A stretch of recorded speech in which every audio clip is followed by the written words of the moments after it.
Corin's boots clanked against the rusted metal deck of the derelict station, his scanner whirring in one hand while his other shielded his eyes from the flickering emergency lights. The job was supposed to be simple: salvage old tech, avoid anything that hissed, and get paid. But simplicity had a way of abandoning him the moment he stepped into the Helix Forest, a graveyard of forgotten machinery. The air smelled of ozone and decay, the walls groaning as if the station itself resented his presence. At the center of the vault, buried under layers of dust and melted circuits, was a pod, sleek, organic, and very much not human. He tapped it with his wrench. It hummed back. The pod's membrane pulsed faintly, revealing a woman inside, pale, delicate, with elongated ears that twitched even in stasis. Corin hesitated. He'd seen enough horror holovids to know poking alien cryopods never ended well. But the pod beeped, lights flaring in a sequence too elegant for human design. His scanner screamed. Unauthorized access detected. Flark, he muttered, realizing he'd just triggered a security lockdown. The station's alarms wailed, and the woman's hand twitched. Against every survival instinct, he overrode the stasis lock. Steam hissed. The pod opened.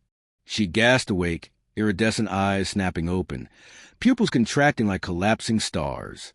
Corin held up his hands. Hey, hi, welcome back from wherever. I'm Corin. You've been kidnapped. Or rescued. Depends on your definition. She sat up, movements too smooth, too precise. What year is it? She asked. Galactic Standard 3701, he replied. Her face paled. They're already searching. The station shuddered, warning sirens, turrets powering up. We have to leave, she said. Corin grinned. Cool. Also, small detail. This place is about to explode. They sprinted through crumbling corridors as the station self-destructed behind them, lasers scorching the walls. The Starglint, Corin's patched-together ship, waited just beyond the docking bay, its engines whining in protest as they launched into emergency ascent.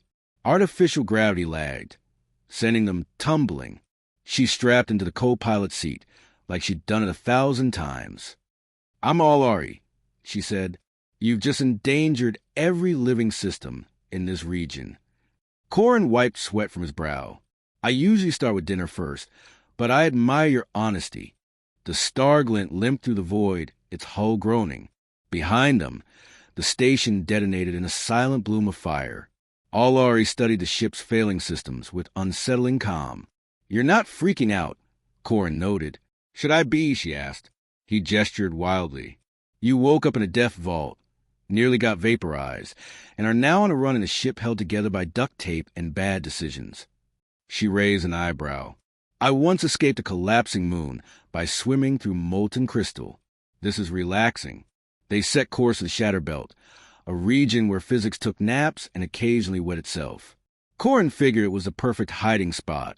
No authorities, no rules, just gravitational chaos. As they approached, space twisted, stars bending like mirages.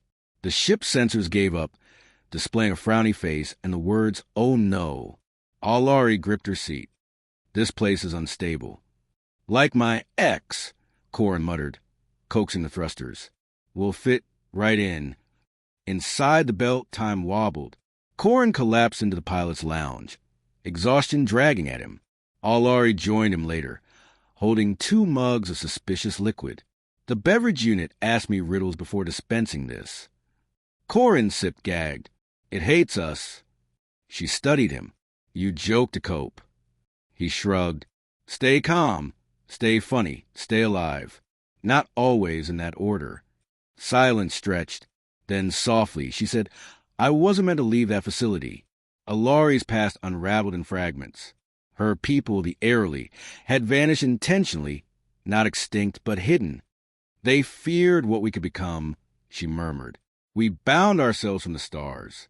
But they'll come for me, the ones who made us. Corin leaned back. So you're what, a living weapon? A key, she corrected, to something called the Lattice Engine. The ship's AI, Eloise, interrupted with a chime. Something's tracking us. The scanner displayed a vessel, sleek, violet-lit, older than human civilization. Alari's breath hitched. A remnant, left to guard the threshold. Corin opened comms. "Hey, ominous ship, let's not shoot each other today, yeah?" A voice echoed in their minds. "Return key bearer. The threshold awaits." They plunged into the illusion rift, a nightmare of distorted physics. The star glint groaned, panels buckling. At the rift's heart floated the archive core, a ring of shattered tech orbiting a frozen singularity.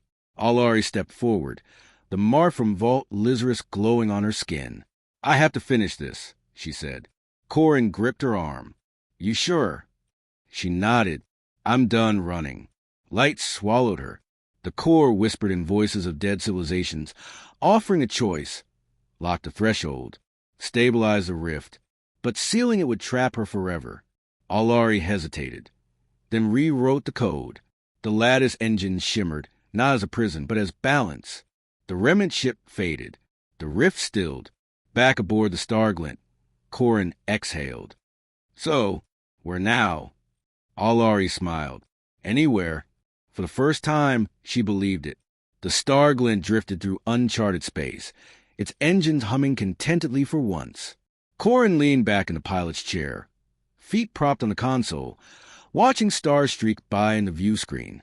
"You know," he mused, "for nearly causing an interdimensional apocalypse, today's been pretty good." Allari arched one of her expressive eyebrows. "Your standards for good are concerning." He grinned and tossed her a ration cube. "Says the woman who thinks swimming through molten crystal is a reasonable escape plan." She caught it deftly, examining the suspiciously green cube with mild distrust before taking a cautious bite. Eloise's voice crackled through the speakers. "Hull integrity at 68%. Life support stable. Pilot's mental state questionable." Corin rolled his eyes. "Thanks, El. Always appreciate the vote of confidence." The AI responded with what sounded suspiciously like a digital snort. Allari studied the ship's schematics flickering across a nearby screen. "We should find a proper port soon. The stabilizers need recalibration, and the quantum drive couplers are nearly shot." Corin waved a hand dismissively. "She's held together this long." A proximity alert suddenly blared. Corin nearly fell out of his chair as a massive cargo hauler materialized off their starboard bow. "What the—" He scrambled for the controls as the ship's comms crackled to life.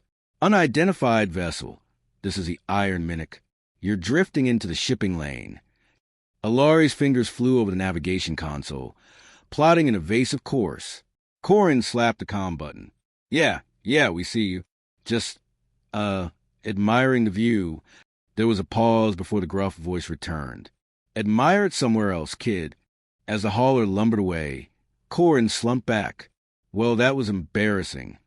Allari gave him a look. "We're in a marked trade route."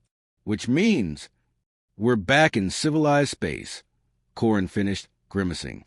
"Which means bounty board, security scans, and people asking annoying questions about registration." He rubbed his temples. "We need new identities. And a shower." Allari nodded toward the navigation screen. "There's a fringe outpost 2 jumps from here. Talus Station. Notorious for not asking questions." Corin perked up. "Now that's my kind of place." The journey to Talus passed without incident, giving Corin time to reflect on their situation. He stole glances at Allari as she meditated in the cargo hold, her strange ears twitching occasionally as if hearing frequencies beyond human perception. Whatever she'd done in the rift had changed her, not just physically, but in subtle ways he couldn't quite define. Sometimes her eyes seemed to hold entire galaxies. Other times, she was just a woman laughing at his terrible jokes.